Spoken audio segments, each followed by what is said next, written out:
I'm standing in the driveway of my beach house that I bought with money I earned myself. And my brother-in-law, Kevin, is walking toward me like he owns the place. "Why is this parasite here?" he says, loud enough for everyone to hear. "Get the hell out." The words hit me like a slap across the face. I stood frozen in the doorway of my own beach house. I blink, try to process what he just said, look past him at the scene unfolding across my property. 15 people, maybe more, scattered across my deck, my yard, my porch, coolers stacked against my outdoor shower, kids running through my garden, someone's cigarette smoke drifting from my favorite chair. My property, my sanctuary, occupied like it's a public park. Excuse me? Kevin steps closer. Too close. Invasive close. His breath smells like beer and entitlement. "You heard me, Florence. 15 of us. One of you. We've already set up. Kids are excited. Food's unpacked. We drove 4 hours to get here. Just go back to Charleston and let us have the weekend." I stand there, car keys still in my hand, overnight bag still on my shoulder, and I feel something I've felt my entire life with this family. Small, diminished, expected to accommodate, expected to bend, expected to sacrifice my needs for everyone else's convenience. Because I'm the single one. The one without kids. The one with the flexible career studying coral reefs and teaching marine biology classes. The one who supposedly doesn't need things as much as everyone else. I look around at the 15 faces watching this confrontation.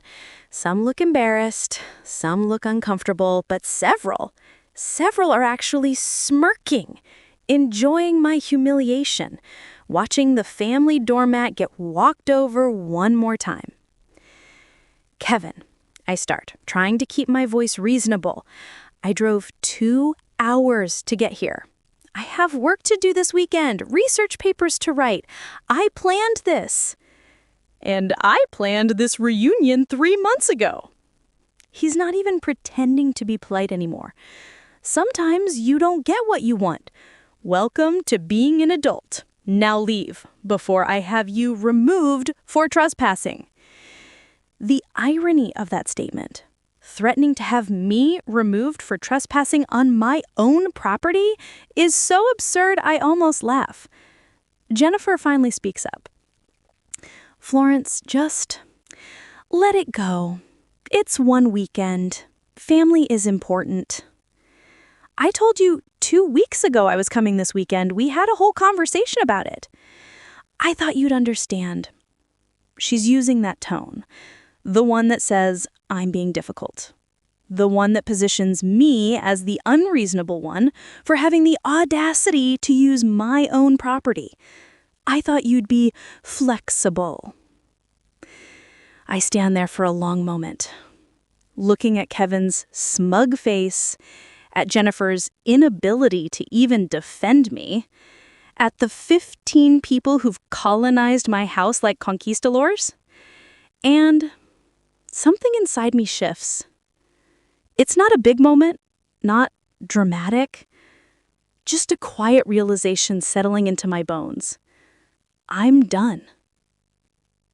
I've been the accommodating one for 32 years. The peacekeeper, the reasonable sister, the one who gives in because making waves is worse than being uncomfortable, the one who swallows her needs because everyone else's needs are apparently more important. I'm done. I smile. It's not a warm smile. It's the kind of smile a shark makes before it strikes. "Okay," I say calmly. Too calmly. "I'll go." Kevin looks surprised, like he expected more of a fight. "Good. Smart choice. See, you can be reasonable when you try." I turn and walk back to my car, every step feeling like it's in slow motion. I can hear them behind me already celebrating. Someone laughs. Kevin says something that gets a round of cluckers. They think they've won. They have no idea what's coming.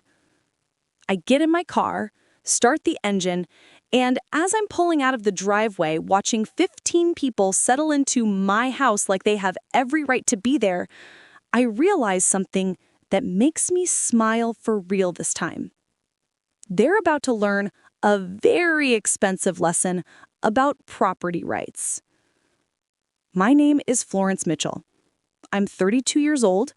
I'm a marine biologist who studies coastal ecosystems and teaches at the College of Charleston.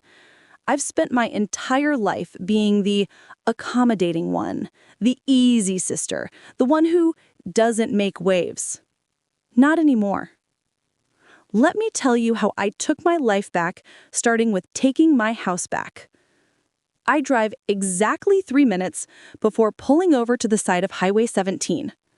I'm shaking, hands trembling on the steering wheel, not from fear or sadness, from rage. Pure, white-hot rage that's been building for 32 years and just found its ignition point. Jennifer set this up. She knew I was coming this weekend. We'd talked about it 2 weeks ago. I'd told her I needed the beach house for a quiet weekend to finish a research paper on coastal erosion patterns. She'd said, "That sounds nice," and "Good luck with the writing," and I thought we were on the same page. Instead, she called Kevin's family, arranged their reunion at my house without asking me, without even warning me.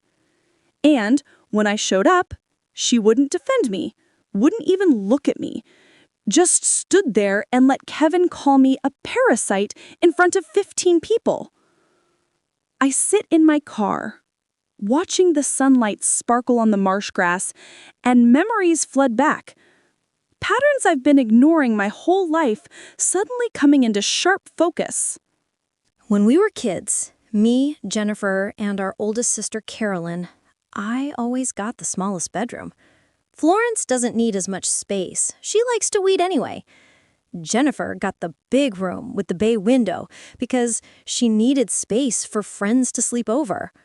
When Jennifer and Kevin bought their house in Mount Pleasant, Mom and Dad paid for half the wedding. $20,000. Open bar, live band, 200 guests. When I finished my PhD 3 years ago, they sent a card with $50 in it and the words, "We're proud of your accomplishments." When Jennifer and Kevin bought their house in Mount Pleasant, Mom and Dad gave them the down payment, $35,000, as a gift. When I bought this beach house 18 months ago, Mom said, "That seems impractical for a single woman. What if you meet someone? What if you have kids? Where will they fit?" The pattern has always been there. I've just been too busy being accommodating to see it clearly. The youngest sister, the smart one, the independent one, the one who has it all figured out. Translation, the one they can ignore because she won't complain. The one they can take from because she'll always give. I pull out my phone. My hands have stopped shaking. They're steady now. Determined. First call. Margaret Henderson, my property attorney. The woman who handled my beach house purchase. Sharp, no nonsense, doesn't suffer fools. She answers on the second ring. "Florence, how's the beach house?" "Margaret, I need your help. People are occupying my property without permission and refusing to leave." Her tone shifts immediately. Professional, alert. "How many people?" 15. Maybe more. My sister gave them permission without asking me. I showed up for my planned weekend and was told to leave my own property. Jesus. Okay, here's what you're going to do. Are you still on the property? No, I left. They outnumbered me 15-1 and the situation felt unsafe. Good. Smart. Now listen carefully. She walks me through the steps.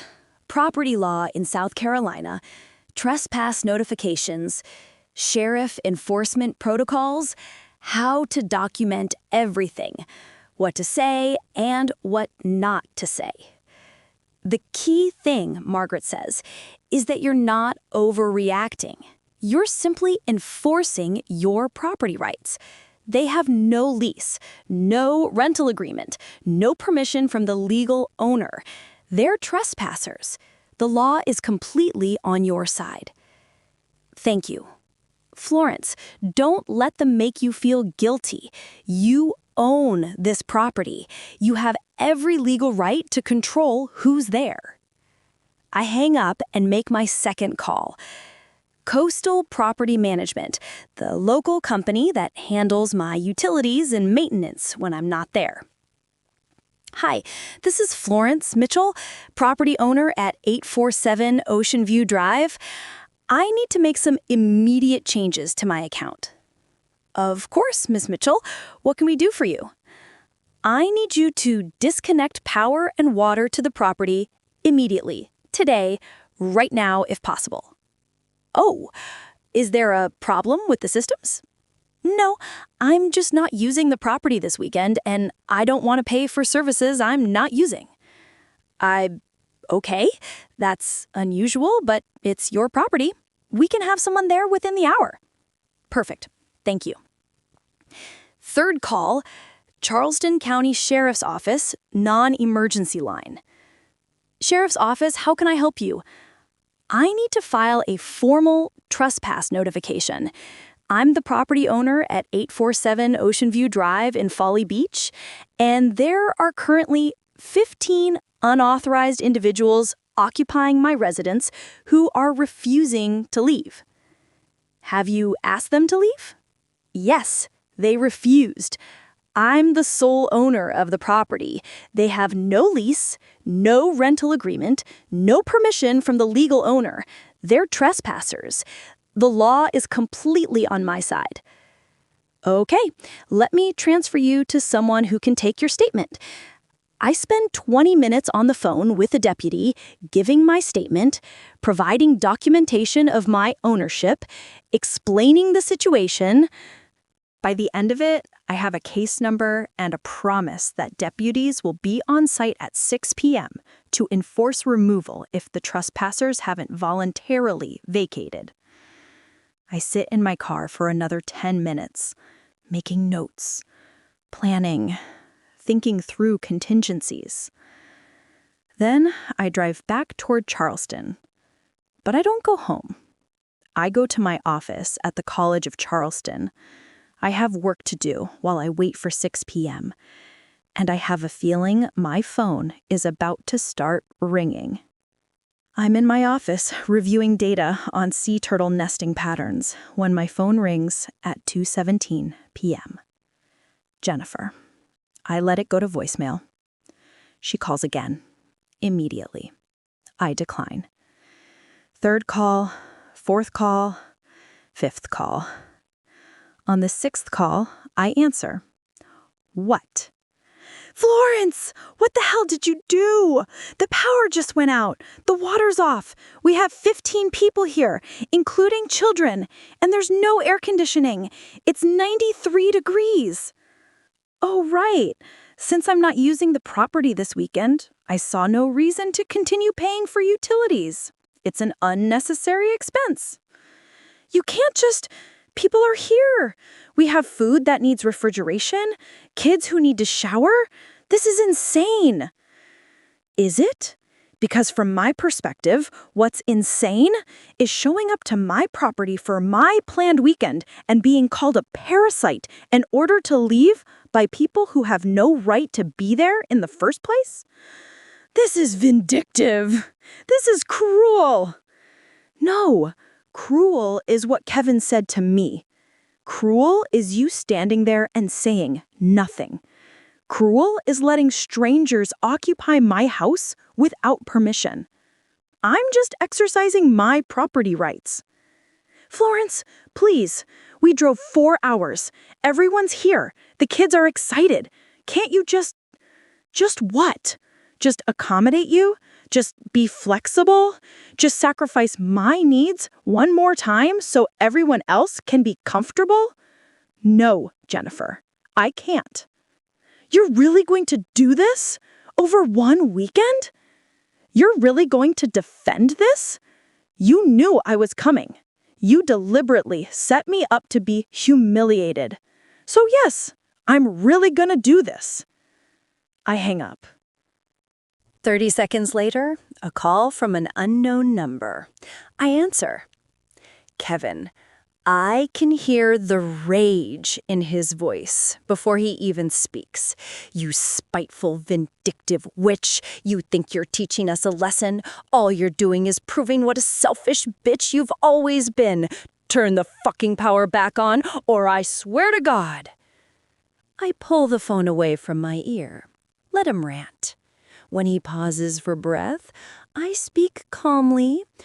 Are you threatening me, Kevin? Because I'm recording this call, and threats against a property owner exercising their legal rights are taken very seriously by law enforcement. I'm not recording, but he doesn't know that. I've filed a formal trespass notification with the Charleston County Sheriff's Office. You have until 6 p.m. to vacate the property voluntarily.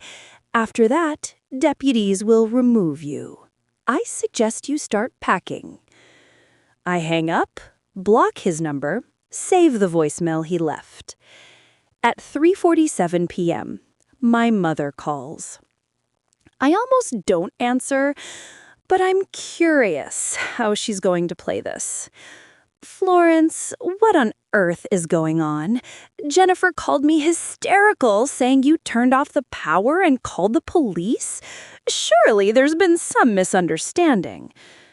No misunderstanding, Mom. 15 people occupied my house without permission. I asked them to leave. They refused. So I'm enforcing my property rights. But they're family. Jennifer said Kevin's relatives needed a place for their reunion. And they should have rented a place, not occupied mine without asking. This isn't like you, Florence. You've always been so easygoing. Can't we all just calm down and talk about this like adults? I tried to talk yesterday when Kevin called me a parasite and ordered me off my own property. Nobody wanted to talk then. They wanted me to leave. So I left. And now they need to leave. But to cut off the power with children there in this heat, that's dangerous. Then they should leave immediately and find accommodations with air conditioning. I hear the Holiday Inn in Charleston has availability. Florence. Mom, I'm 32 years old. I own this property outright. I planned this weekend weeks ago. Jennifer knew I was coming and deliberately arranged this anyway. Did you know about it? Pause. Kevin's family needed a place for their reunion. Did you know I was supposed to be there this weekend? Longer. Pause. Jennifer may have mentioned you'd planned to use it, but she said you'd understand. So you knew. You all knew, and you expected me to just, be fine with it? Roll over one more time? We thought you'd be flexible. You're always so accommodating. I'm done being accommodating. The sheriff will be at my property at 6 p.m. Everyone needs to be gone by then. Your father is very disappointed in you. That stops me. Dad's disappointed? In me? For standing up for myself? Not in Jennifer for giving away my property without asking? Not in Kevin for calling me a parasite? But in me for having boundaries? This is extreme, Florence. No, Mom, extreme would be burning the house down with them in it. I'm being very reasonable. They have 2 hours and 13 minutes to pack up and leave. If you do this, there will be consequences. Your father and I will have to reconsider your place in our will. I actually laugh. Go ahead. I don't want anything from you anyway. I've built my life without your help. I'll continue building it without your approval. I hang up and immediately block both my parents' numbers. At 5:15 p.m., Jennifer calls from a different number. I answer. We're packing up. Are you happy now? You humiliated Kevin in front of his entire family. His mother is crying. The kids are confused and upset. I hope you're proud of yourself. I am, actually.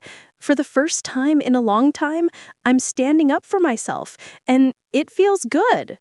This is going to have consequences, Florence. Mom and Dad are furious. Kevin's family thinks you're a monster. The extended family is talking about you. You're making enemies. I'm setting boundaries. If that makes me a monster, so be it.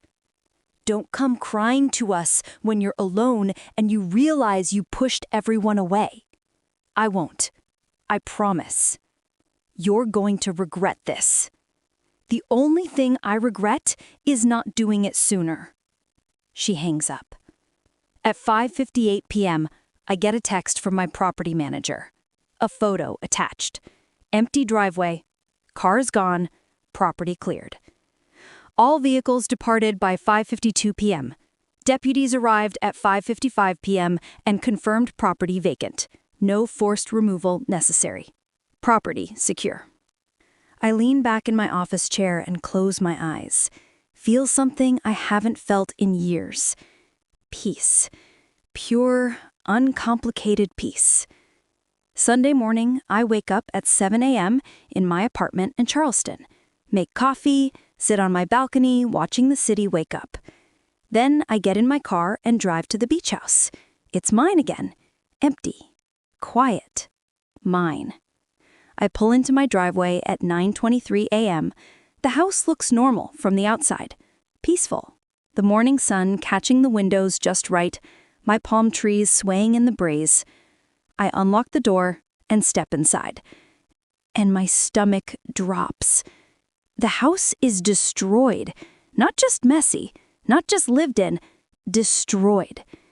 The white couch I saved for, the beautiful linen couch I special ordered, has red wine stains splashed across 2 cushions. Deep, purple-red stains that I know won't come out. My coffee table, the reclaimed wood piece I found at an antique shop, has cigarette burns. Multiple burns. Someone used it as an ashtray, despite the actual ashtrays I keep outside for guests. The carpet has food ground into it, cheese, something red and greasy. Sand tracked everywhere, despite the outdoor shower and the "please remove shoes" sign I have at the door. Empty beer bottles line the kitchen counter, dozens of them. The sink is piled with dirty dishes that have been sitting so long they've developed a smell. The smell hits me when I walk into the kitchen and I actually gag. My outdoor furniture, the teak set I bought last year, has a broken arm on one of the chairs, snapped clean off. Just destroyed. But the worst part is my bedroom. I walk down the hall with a growing sense of dread. The door is ajar. I always close it when I leave. Always. I push it open, and my heart sinks. Someone went through my things. My dresser drawers are open, clothes pulled out and left in piles. My closet door is open, hangers askew, items knocked off shelves. And my jewelry box, the small wooden box my grandmother gave me before she died, is sitting on my dresser, open, empty. I walk closer. My hands are shaking. Gone. Everything is gone. The earrings my mother gave me for my college graduation, the bracelet I bought myself when I got my PhD, the simple necklace I wear every day, and my grandmother's pearl necklace, the one she wore to her own wedding, the one she gave me on her deathbed and made me promise to keep in the family, the only thing I have left of her. Gone. I sit on my bed and feel violation wash over me. This wasn't just using my house. This wasn't just a misunderstanding. This was deliberate, malicious. Someone went into my private space, went through my personal belongings, and stole from me. I pull out my phone, take photos. Every room, every piece of damage, every open drawer, every stain, every broken item. Time-stamped, documented. Then I called Jennifer. My hands are steady now, steady with rage. Someone stole from me. What? She sounds groggy, like she just woke up. My bedroom was ransacked. My jewelry box is empty. Grandmother's pearl necklace is gone. What? Florence, are you sure? Maybe I what, Jennifer? Maybe I imagined the drawer being closed when I left? Maybe I imagined putting my grandmother's necklace in the box before I left Charleston? I just mean, maybe you misplaced it. Or maybe you moved it and forgot. The gaslighting is so blatant it takes my breath away. Jennifer, my bedroom was gone through. Drawers open, clothes everywhere, my jewelry box is empty. Someone stole from me. Well, I don't know what to tell you. There were a lot of people there, kids running around everywhere. Maybe one of the kids. A kid didn't steal a pearl necklace worth $4,000. An adult did. 4,000? It's worth that much? Yes, it's an antique. Appraised, insured, and someone stole it. I don't know what you want me to do about it. I want you to tell me who was in my bedroom. Florence, I wasn't watching everyone every second. People were using bathrooms, kids were exploring the house. I don't know who went where. So you let criminals into my house and now you're claiming you don't know anything? That's dramatic. No, dramatic would be burning Kevin's house down. Reporting a felony theft is just reality. Someone committed grand larceny. That's a felony in South Carolina. The sheriff's office is going to be very interested in this. You're going to call the police? You're really going to accuse Kevin's family of theft? I'm going to report that a theft occurred. If someone from Kevin's family did it, that's on them. She's quiet for a long moment. I can hear her breathing, processing, realizing I'm serious. This is tearing the family apart, Florence. No, you did that when you let strangers occupy my house without permission. You did that when you stood there and let Kevin call me a parasite. You did that when you refused to defend me. I'm just documenting the consequences of your choices. Call the Charleston County Sheriff's Office. File a theft report. Grand larceny. Estimated value, $4,000. List of suspects. 15 people. Names provided. Evidence? Photographs of the ransacked bedroom. Documentation that the necklace existed. Insurance paperwork showing its value. The deputy taking my report is sympathetic. I'm sorry this happened, Ms. Mitchell. We'll investigate. But I have to be honest. Without witnesses or security footage, these cases are difficult. I understand, but I need it documented. Absolutely. We'll do what we can. I hang up and sit in my violated bedroom and feel something harder than rage, deeper than anger. Determination. Someone took the only thing I had left from my grandmother. Someone violated my private space. Someone hurt me deliberately, and they're going to pay for it. Monday morning, I'm in my office at the university, preparing for my afternoon lecture on marine ecosystems, when my phone rings. Deputy Walsh, the officer who took my theft report. Miss Mitchell, we've had a development in your case. I sit up straighter. What kind of development? Your grandmother's pearl necklace was located at Palmetto Pawn Shop in North Charleston. The owner contacted us after seeing our bulletin about stolen property. My heart is pounding. You found it? Yes, ma'am. And we have security footage from the pawn shop showing the individual who pawned the item. Who was it? Kevin Michael Hartley, your brother-in-law. The footage is very clear. He pawned the necklace on Saturday afternoon at 4:17 p.m. for $400. I close my eyes, feel a mix of vindication and disgust. $400? It's worth 10 times that. The pawn shop owner is a licensed appraiser. He estimated the value at approximately $4,000, which makes this grand larceny. That's a felony charge. Given the video evidence, we're obtaining a warrant for Mr. Hartley's arrest. When? Likely this afternoon.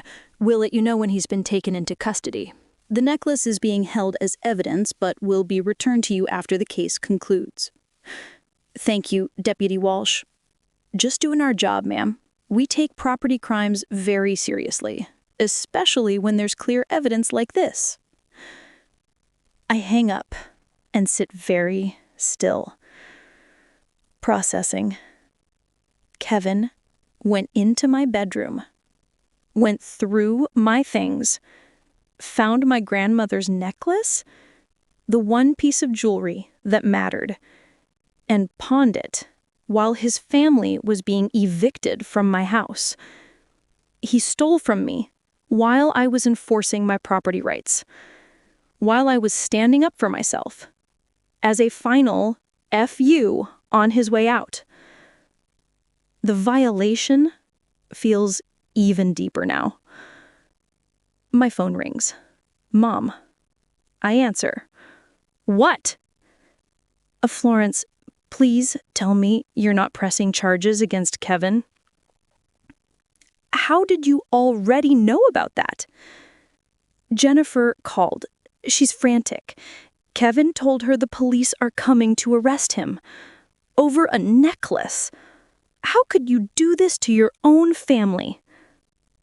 How could he do this? He went into my bedroom, went through my personal belongings, stole my grandmother's necklace, the one piece of jewelry that mattered, and pawned it for $400. And you're asking how I could report it? He made a mistake. He panicked. He needed money.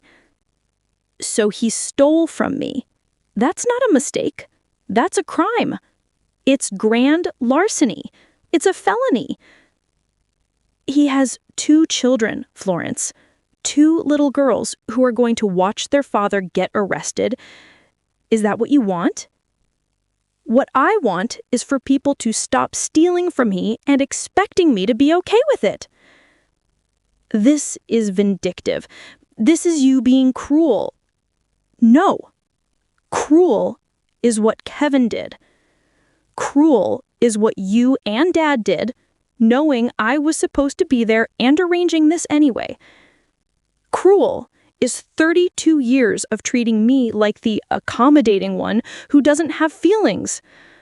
I'm done pretending that being family means I have to accept being treated like garbage. Your father and I raised you better than this.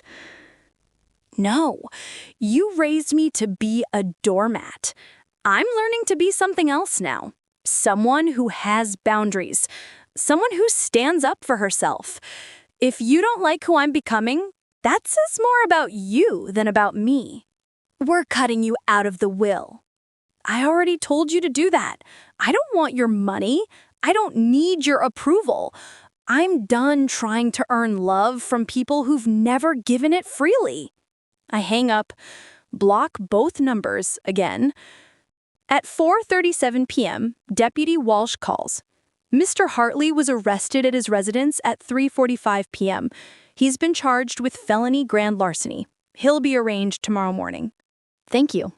Miss Mitchell, I reviewed the photos you sent of your property. If you want to pursue additional charges for the damage, vandalism, malicious destruction of property, we can add those to the case. Let me think about it. Take your time. But the evidence is clear. This wasn't accidental damage. This was deliberate. I hang up and sit in my office as the sun sets over Charleston Harbor. Kevin is in jail, being processed, fingerprinted, photographed, facing felony charges. Good. Tuesday morning, I'm reviewing student essays when there's a knock on my office door. I look up. A woman in her late 30s is starting there. Vaguely familiar, but I can't place her. Florence Mitchell? Yes? I'm Melissa Hartley, Kevin's sister. I tense. If you're here to yell at me? I'm not. She steps inside, closes the door, looks exhausted. Can I sit? I guess. She sits down heavily. I need to tell you something. About Kevin. Okay. He's been stealing from his job, embezzling. About $50,000 over the past 2 years. I stare at her. What? His company found discrepancies in their accounts. They hired forensic accountants, traced it back to Kevin. They're pressing charges. He's going to be arrested for that too, probably this week.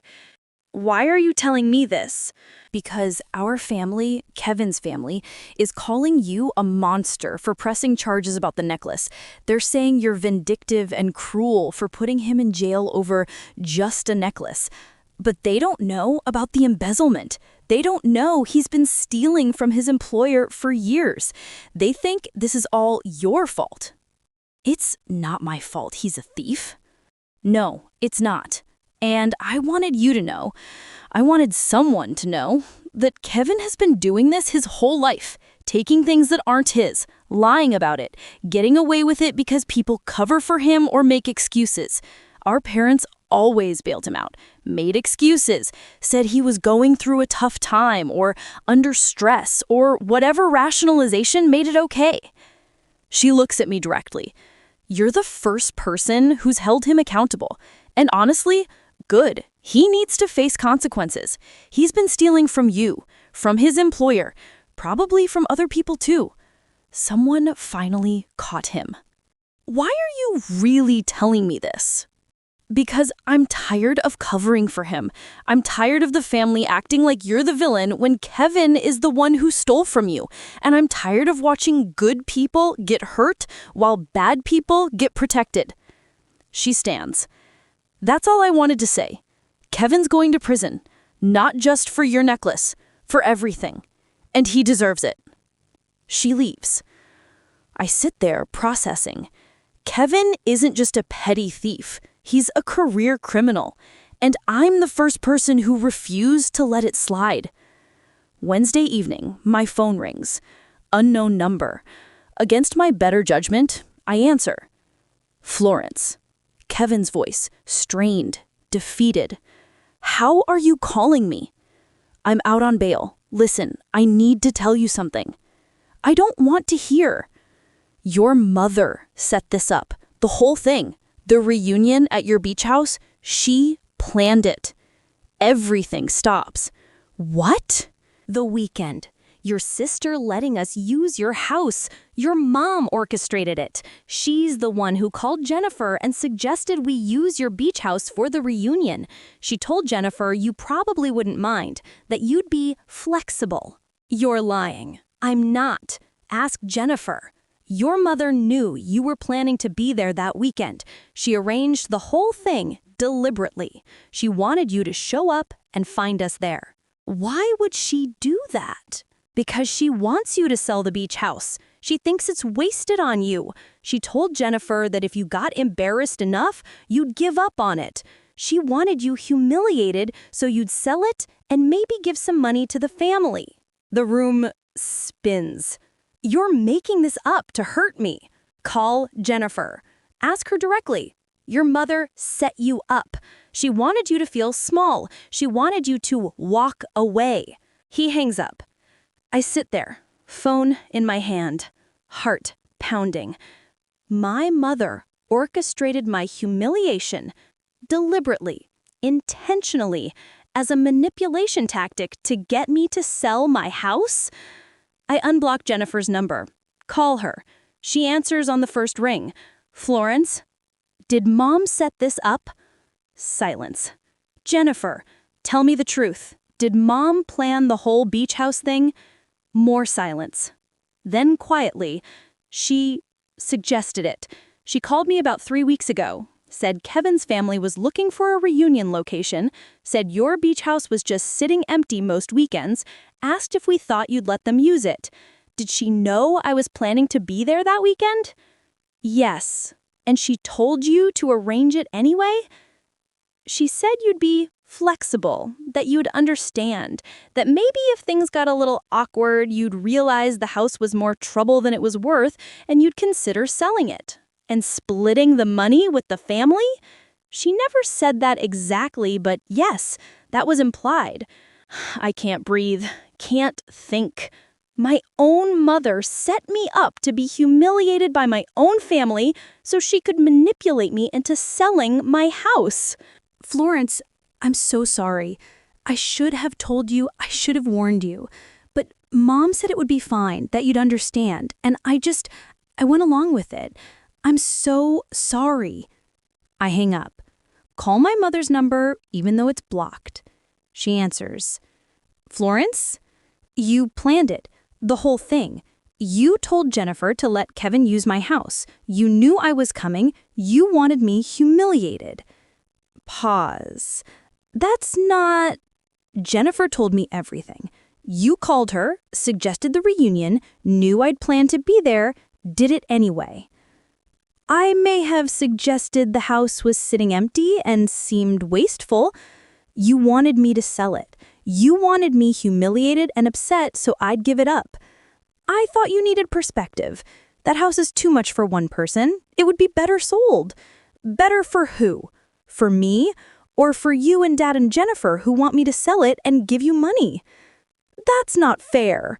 No. What's not fair is my own mother manipulating me.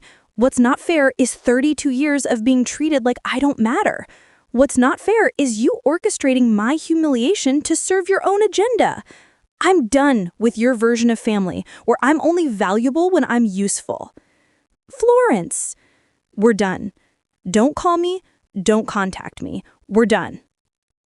I hang up, block the number again, and sit in my apartment as the truth settles over me like a blanket. My entire family conspired against me. Kevin stole from me. Jennifer enabled it. My parents orchestrated it. They all thought I'd just take it, accommodate, be flexible, give in. They were wrong. 3 weeks pass. I don't hear from my family. I block every number, delete every email, focus on my work, my students, my research. But I'm not okay. I'm angry, hurt, betrayed at a level I didn't know was possible. Then, on a Thursday evening, there's a knock on my apartment door. I look through the people. Jennifer. I almost don't open it, but something makes me unlock the door. She looks terrible. Hair unwashed, dark circles under her eyes. She's lost weight. Can I come in? I step aside. We sit in my living room. Silence. I was a terrible sister, she finally says. I let Kevin disrespect you. I stood there while he called you a parasite, and I said nothing. I let him use your house. I let him go through your things. I enabled everything because it was easier than standing up to him or Mom or anyone. Why are you here? Because Kevin's going to prison. 3 years. For the embezzlement. He took a plea deal on your theft charge. Full restitution plus guilty plea to avoid a trial. I'm filing for divorce. I'm moving in with a friend. And I finally told Mom exactly what I think of her manipulation. She looks at me with genuine tears. You were right.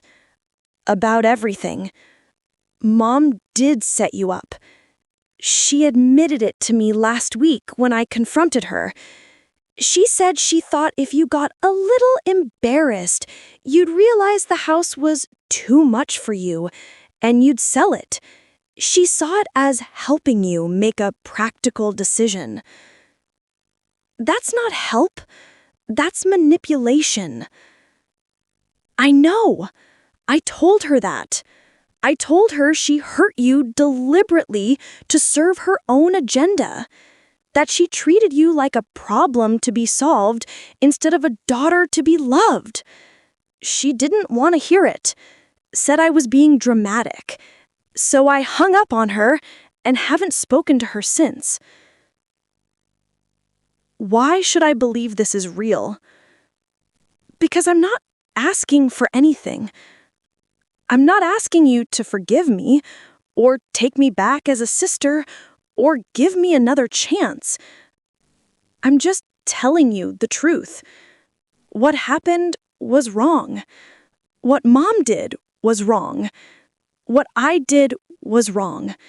I chose Kevin over you. I chose Mom's approval over doing the right thing. And I'm sorry. That's all. She stands. I don't know if we'll ever have a relationship again. I don't even know if you want one. But I wanted you to know that I see what I did, and I'm choosing differently now. I'm choosing honesty. She walks to the door, stops. For what it's worth, you were brave, standing up for yourself, setting boundaries, not letting us walk all over you anymore. I wish I'd done that years ago. She leaves. I sit on my couch for a long time, processing. Then I text her, "Come back tomorrow. Let's talk. Really talk. But this time as equals, not as the accommodating sister and the favored one, as equals." She responds immediately, "Yes, thank you. I'll be there." 1 year later, I'm sitting on my deck at the beach house, watching the sunset. There are 8 people here with me. Not Kevin's family, my people. Melissa, Kevin's sister, who became a real friend, is grilling fresh grouper she caught this morning. Jennifer is playing in the waves with her 2 daughters, both of whom are thriving since the divorce. My colleague from the university is reading research papers on the porch. My neighbor, Mrs. Wilson, who brought me casseroles during the worst of it, is setting the table. This house, my house, has become something different over the past year. Not a point of conflict, a symbol of the life I built on my terms. Kevin is in year 2 of his 3-year sentence. His reputation is destroyed. His family won't speak to him. Jennifer is rebuilding her life without him. My parents sold their lake house to cover the debts they'd accumulated. Without my money bailing them out, they'd drown. They're in therapy now. Our relationship is complicated, strained. Maybe gone forever, maybe not. Last month, Dad had a heart attack. Not massive, but serious enough. When he was in the hospital, he asked for me. I went. He looked small in that hospital bed. Vulnerable. Human. "I was a coward," he said. "I let your mother manipulate you. I stood by while you got treated like you didn't matter. I never stood up for you, and when you finally stood up for yourself, I called you extreme." Tears in his eyes. "You were braver than I ever was, and I'm sorry I didn't see it sooner." Mom gave her own apology. Stiff. Uncomfortable. But genuine. "I let jealousy and insecurity turn me into someone I don't recognize. I wanted to control you because I couldn't control my own life. I'm sorry. It's not enough. Maybe it never will be. But it's acknowledgement." "Florence," Melissa calls. "Fish is ready." I walk inside where people who actually value me are gathering around my table. Jennifer catches my eye and smiles. A real smile. The kind she never gave me when we were growing up. We've had dinner together every week for the past 6 months. Real conversations. Honest conversations. She told me about her therapy, about learning to set boundaries with Mom, about choosing herself for the first time. If we're going to have a relationship, I told her that first day after she came back, it has to be equal. You don't get to expect me to accommodate anymore. You don't get to side with people who hurt me. You don't get to take me for granted. I know. I see that now. And I'm choosing you this time. Really, choosing you. She has. Consistently. For a year. Tonight, we eat fresh fish and drink wine and laugh about nothing important. Mrs. Wilson tells stories about her grandchildren. Melissa talks about her new job. Jennifer's daughters show me shells they found. No one calls me a parasite. No one orders me around. No one expects me to accommodate. This house stands. I stand. And everyone who tried to tear me down has learned a lesson they'll never forget. I'm not the accommodating one anymore. Kevin is in prison. My parents are diminished. The toxic relationships are dismantled. And I've built something better, something real, something based on mutual respect and genuine connection. My worth wasn't determined by how I was treated, but by how I chose to respond. I chose myself. I chose boundaries. I chose truth. And I won. This isn't an ending. It's a beginning. The beginning of a life where I finally put myself first, where I don't apologize for taking up space, where I don't accommodate people who don't deserve it. The beginning of a life where the beach house isn't just property, it's freedom.